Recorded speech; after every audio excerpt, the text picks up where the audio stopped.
Good morning students. आज हम EM waves chapter के न्यूमेरिकल प्रैक्टिस करेंगे।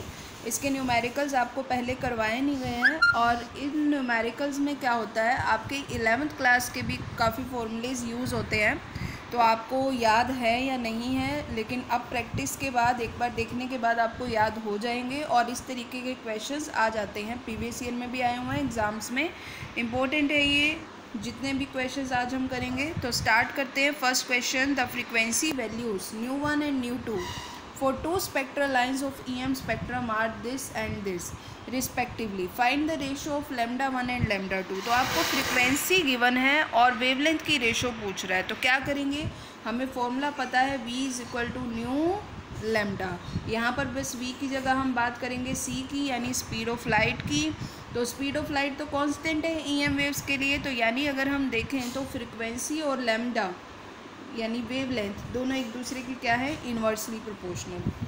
तो अगर हम फ्रीक्वेंसीज़ का रेशो फाइंड आउट कर लें और उसी से अपोजिट जो रेशो आएगा वो किसका होगा, वेवलेंथ्स का होगा। तो स्टार्ट करते हैं। हमने किसका रेशो फाइंड आउट करना है, λ1 और λ2 का। तो फ्रीक्वेंसी में हमें अपोजिट करना पड़ेगा, इन्वर्सली प्रोपोर्शनल है, तो फ्रीक्वेंसी ν2 एंड ν1 इन दोनों का हमें रेशो फाइंड आउट करना पड़ेगा। तो ν2 हमें गिवन है 2.5 × 10⁻11 और ν1 गिवन है 5 × 10⁻20। सॉल्व करेंगे तो हमारे पास वैल्यू आ जाएगी 5 × 10⁻10। तो ये हमारे पास जो है λ1 और λ2 का क्या हो गया, रेशो हो गया। तो देख लिया आपने, आसान है, बस ये फॉर्मूला अगर आपको याद हो तो ये आपने 11th क्लास में किया था। नेक्स्ट क्वेश्चन है आपके पास, इन ए प्लेन, एक second, in a plane electromagnetic wave the electric field oscillates with a frequency given है and amplitude of 40 volt per metre. ये जो 40 वोल्ट पर मीटर है ये इलेक्ट्रिक फील्ड है।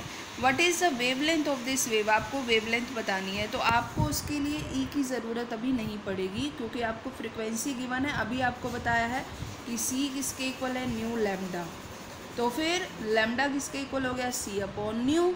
सी कितना होता है फिक्स, 3 × 10⁸ मीटर पर सेकेंड, और फ्रीक्वेंसी कितनी गिवन है, 2 × 10⁻10। जब आप इसे सॉल्व करोगे तो 3/2 तो 1.5 हो जाएगा, और पावर 10 है, ऊपर जाएगा तो -10, और 8 - 10 हो जाएगा -2। तो यानी आपके पास आंसर कितना हो जाएगा, 1.5 × 10⁻2 मीटर। ठीक है, ये आपके पास आ गया फर्स्ट ऑप्शन जो भी इसने पूछा था पार्ट, उसका आंसर। नेक्स्ट ये पूछ रहा है what is the energy density due to the field. तो एनर्जी डेंसिटी का भी आपको फॉर्मूला पता है, क्या होता है, in terms of electric field 12ε0t²। अब इसमें वो ई की वैल्यू पुट होगी 40। तो ε0 की वैल्यू फिक्स होती है क्या, 8.85 × 10⁻12, और इलेक्ट्रिक फील्ड है आपके पास 40 का स्क्वायर। और जब आप इसे पुट करोगे और सॉल्व करोगे तो आपके पास वैल्यू आ जाएगी कितनी, 7.1 × 10⁻9 जूल पर मीटर क्यूब। तो ये फॉर्मूला भी आपका फर्स्ट चैप्टर का था और ये आपका 11th का, तो ध्यान रखना है इन सभी फॉर्मूलेस को। नेक्स्ट क्वेश्चन पर आते हैं। The magnetic field in a plane, in a plane electromagnetic wave is given by, ये आपको मैग्नेटिक फील्ड की वैल्यू गिवन है एक प्लेन के लिए, और आपसे पूछ रहा है what are the wavelength and frequency of the wave. Wavelength क्या है और फ्रीक्वेंसी क्या है वेव की, तो फाइंड आउट करते हैं, स्टार्ट करते हैं। तो इसमें आपका फिर से 11th क्लास का कंसेप्ट लगने वाला है। आपने फॉर्मूला किया होगा y = a sin ωt, ये नॉर्मल ऑसिलेशन में आपने पढ़ा था, और फिर आपने वेव्स में पढ़ा था a sin ωt + kx, ±kx भी था कई जगह पर। तो आपको ये पूरी मतलब अगर इक्वेशन ध्यान है ऑसिलेशंस के टर्म में, तो ऐसे ही अगर हम इसको इक्वेट करें, यहाँ पर अगर y डिस्प्लेसमेंट था तो ये a एम्पलीट्यूड का क्या मतलब हो गया था, मैक्सिमम डिस्प्लेसमेंट। ठीक है, फिर हो गया था साइन, ये तो एक फंक्शन हो गया, ट्रिग्नोमेट्रिक फंक्शन, ये ओमेगा टी। ओमेगा आपके पास जो था वो फ्रीक्वेंसी की टर्म में था, एंगुलर फ्रीक्वेंसी था जो कि इक्वल था 2π टाइम्स ऑफ नेचुरल फ्रीक्वेंसी, और प्लस kx, और ये जो k था इसे हम बोलते थे एंगुलर वेव नंबर, ये इक्वल होता था 2π/λ के। तो ये सारी बातें अगर आपको ध्यान है 11th वाली, तो ये न्यूमेरिकल हो जाएगा सॉल्व। अब आपसे क्या पूछ रहा है, वेवलेंथ एंड फ्रीक्वेंसी। तो वेवलेंथ फाइंड आउट करने के लिए हम क्या करेंगे, अगर हमें फ्रीक्वेंसी मिल जाए तो वेवलेंथ मिल जाएगी, या फिर वेवलेंथ मिल जाए तो फ्रीक्वेंसी मिल जाएगी, किसी भी एक से हम इसको सॉल्व कर सकते हैं। तो अगर हम इस इक्वेशन को ध्यान से देखें, अगर ये मैग्नेटिक फील्ड है तो ये जो वैल्यू होगी ये मैक्सिमम मैग्नेटिक फील्ड की होगी, ये उसका एम्पलीट्यूड होगा ना, मतलब मैक्सिमम वैल्यू। फिर साइन, और ये अगर आपका x के साथ मल्टीप्लाई में है तो ये k की वैल्यू हो जाएगी, और ये आपका t के साथ मल्टीप्लाई में है तो ये किसकी वैल्यू हो जाएगी, आपकी ओमेगा की। तो आपको सारी वैल्यूज़ मिल गई, k की मिल गई, ओमेगा की मिल गई, और maximum value of B naught मिल गई। तो फिर अब हम स्टार्ट करते हैं वेवलेंथ की वैल्यू फाइंड आउट करना। तो k की वैल्यू है हमारे पास 0.5 इंटू 10⁻³ k की वैल्यू 0.5 इंटू 10⁻³ और k किसके इक्वल है, 2π/λ। तो ये पूरी वैल्यू उसके इक्वल हो गई +3 से। तो फिर लैम्डा किसके इक्वल हो जाएगा, तो लैम्डा किसके इक्वल हो जाएगा, आपके पास k किसके इक्वल था, 2π/λ।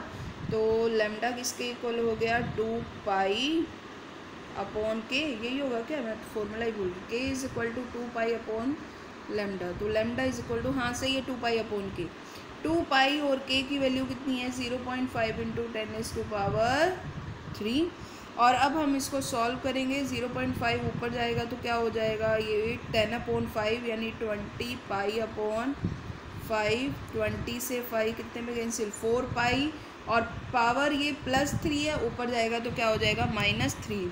तो आपके पास वेवलेंथ की वैल्यू कितनी आ गई, 4π इंटू 10⁻³ आप अब पाई की वैल्यू भी यहाँ पुट कर सकते हैं। पाई की वैल्यू कितनी हो जाएगी आपके पास, 3.14, और 3.14 जब हम पुट करेंगे और इसको मल्टीप्लाई करेंगे तो हमारे पास, और ये -3 भी अगर हम हटा देंगे, मीटर को सेंटीमीटर में कन्वर्ट कर देंगे तो इसकी वेवलेंथ की जो वैल्यू हमारे पास आ जाएगी वो कितनी हो जाएगी, 1.26 सेंटीमीटर। तो ये भी हम फाइनल आंसर बोल सकते हैं। अब इसके बाद हमें नेक्स्ट क्या फाइंड आउट करना था, फ्रीक्वेंसी। तो अब वेवलेंथ आ गई तो हम सीधा इस फॉर्मूले से भी कर सकते हैं, c is equal to nu lambda, या फिर ओमेगा वाले फॉर्मूले को भी यूज़ कर सकते हैं, omega is equal to 2π times of natural frequency.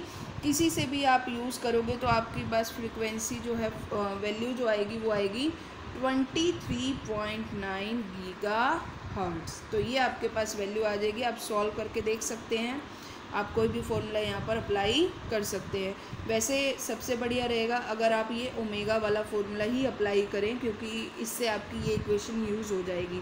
तो न्यू इज़ इक्वल टू ओमेगा/2π। ओमेगा कितने के इक्वल है अब हमारे पास, 1.5 इंटू 10⁻11, 2, और पाई की वैल्यू है 3.14। तो ये आपके पास मैंने पहले ही बता दिया कितनी वैल्यू आ जाएगी, 23.9 गीगाहर्ट्ज़। अब इससे जो नेक्स्ट पार्ट है वो है right an expression for the electric field. Electric field के लिए आपको एक्सप्रेशन राइट करना है। तो सिंपल है, जैसा मैग्नेटिक फील्ड में था वैसा ही इलेक्ट्रिक फील्ड का इसी फॉर्म में एक्सप्रेशन राइट करना है।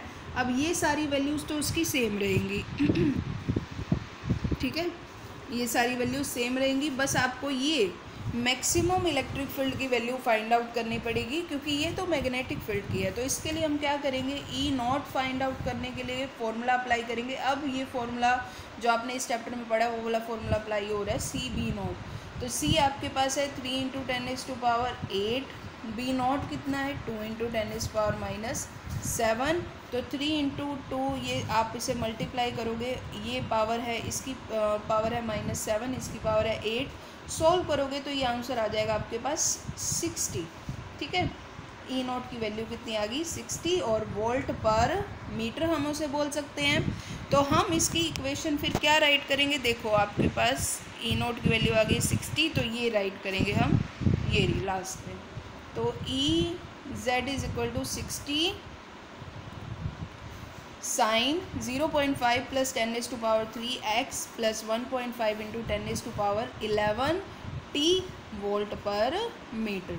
तो इसमें अब आपके 11th क्लास के भी सारे फॉर्मूले यूज़ हो गए, और जो आपने इसमें पढ़े हैं वो वाला फॉर्मूला भी इसमें यूज़ हो गया। एक फॉर्मूला बस हो रहा है, वो c इज़ इक्वल टू 1/√μ0ε0 इसमें बस ये 2-3 ही फॉर्मूले यूज़ होते हैं, बस आपको यही ध्यान रखना है। और इसके बहुत ही थोड़े से MCQ प्रैक्टिस होंगी, वो हम लाइव में ही कर लेंगे।